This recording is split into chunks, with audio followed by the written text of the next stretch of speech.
Liam with us. Yay! He's currently playing Bob Phillips in How the Other Half Loves, Yes. which is currently happening right on this lyric stage this week. Been on since Monday. Can you tell us a bit about the show? Yes, it's one of the best things I've ever done. It's a brilliant piece of writing. It's like all good comedies. It's about sex and money, and the thing is, there's 6 characters in it, and as you can see, you're sat on the other couple's house, and I'm on one couple's house, so the Phillips house and the Foster's house, and so the set is a whole mix of the 2 houses, and so as the play begins, the audience sort of tune into the fact that it's a Wednesday morning, and they're both going about their morning routines, and the clever thing about the writing is the 2 scenes are happening at the same time, and the trick as an actor is it feels like it's a kind of dance between the 2 scenes, because obviously in the fictional lives of the characters, we don't know the other people are there, but as actors you have to, and so the wonderful thing is, and the great thing about Alan's Aitborn's writing, and also the direction from our director, is that kind of all melds together to comic effect, which is really good fun. Brilliant. So, did you ever find it hard at first to kind of... Yeah, I mean, the thing is, it's a really nice group of actors, and we spent every day crying in rehearsals.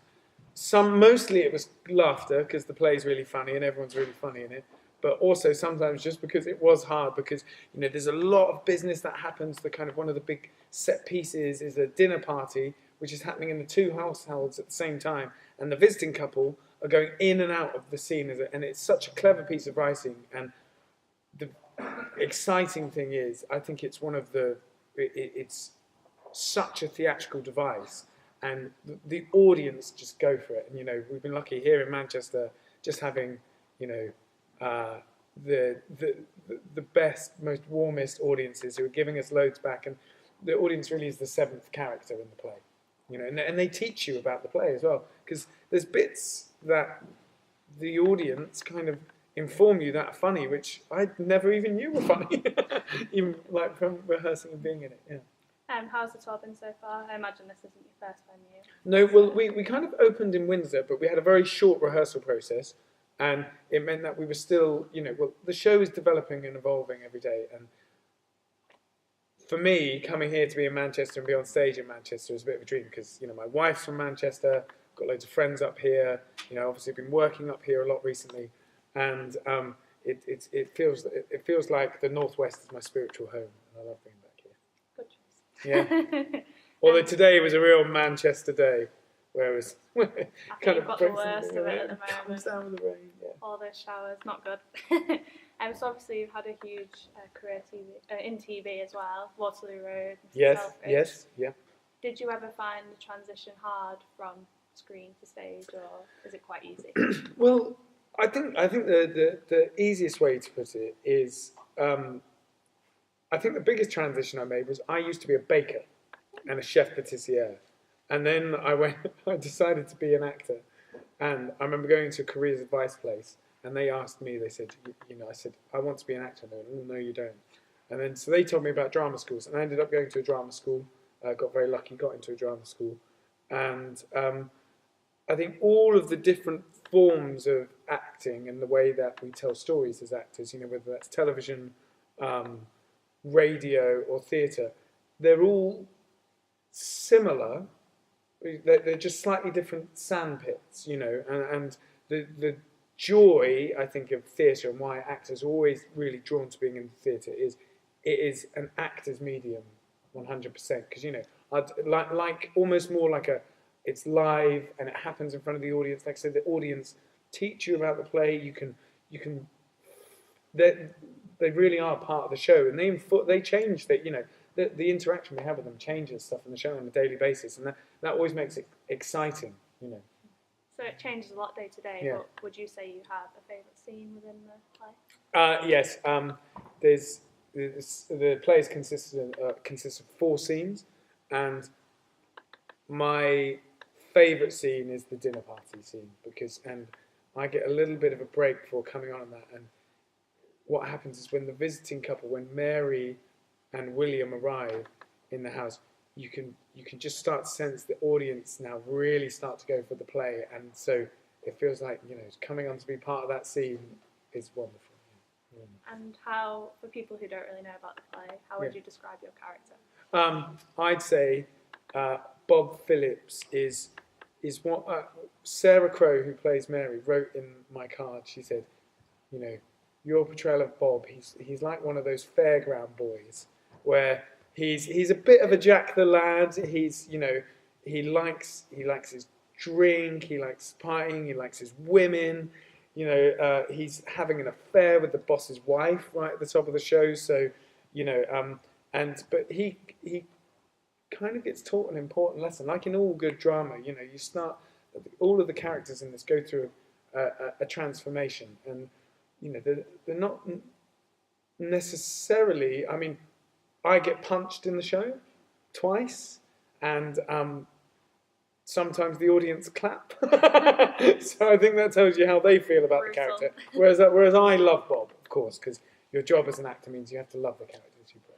Could you ever see yourself playing another character within the play, or is yours just I mean, yes, I want to play them all, really, given the right amount of time passing. Like I'd love to, because the great thing about the experienced and talented actors we've got in this, you know, I've never been in a comedy before, and you know, we have such richly talented comic actors in this play that, you know, I think they've given me a great template. So I'd just be impersonating them, you know, Matthew, Robert, if I was doing it. So I'd like to play William next, and then when I'm a little bit older, I'd love to play Frank. Let's see if you can switch it around a bit. Yeah, I just want to keep doing this play for the rest of my life, I think. Brilliant. I have to buy the set off of Bill Kenwright. It is a pretty impressive set, though. It is nice, isn't it? Yeah, like that. And the thing is, I think you can feel when the audience tune into the households and how different the households are. You know, the Fosters is kind of impeccable and very well presented. In the other one, you know, they've got a young child and it's messy and they're always late and running behind. And so it's just such a clever way of staging the play. Do you find it easier to work on a set like this, so it's a bit more built out? Because some plays you don't really get much of a set, do you? Right. Do you kind of feel more? I mean, it feels very homely, yes, you know, and I think the one thing I definitely share in common with Bob is I'm quite messy as well, and I think at the moment my wife at home, she's enjoying me being away because it's probably a lot more cleaner. She's like, how is it when you come back that this place gets absolutely destroyed and messy within 5 minutes?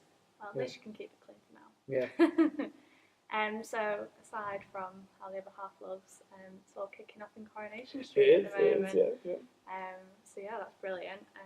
Is there any spoilers you can give us coming up? Yes, I think the spoiler I can give you, if I'm right, then next week Michelle finds out that Will is the stalker, so she hasn't known up until this point, and she's going to find out, and then it's kind of what does she choose to do with that information. And so the tables turn on Will, not that he's aware, because she starts concocting her plan about like how she's going to deal with him now that she knows that he's the stalker. Will all thinks it's going swimmingly well, and he's finally going to get her because he gets Michelle back to his house. And of course, I think with Robert being in prison, he's got designs on making Michelle finally his. Which, to be honest, Michelle should be with Will. I mean, like, because you wait to. All I say is this: wait till you see Will's house. It is absolutely gorgeous. Why does she want to live in that horrible flat with Robert when she could live in this architect's house? There's a gym in the basement. There's a swimming pool. There's an outside park, and I'm just there banging around by myself. And like, she could be there with me. Sounds very swanky. Yeah. We'll have to see what happens. Yeah, we will. Thank you very much for speaking to us. How the Other Half Loves is on until this Saturday. Come Yes. along and see it for yourself. Yes, and if you do come and you don't laugh, I will refund you the money. Thank you.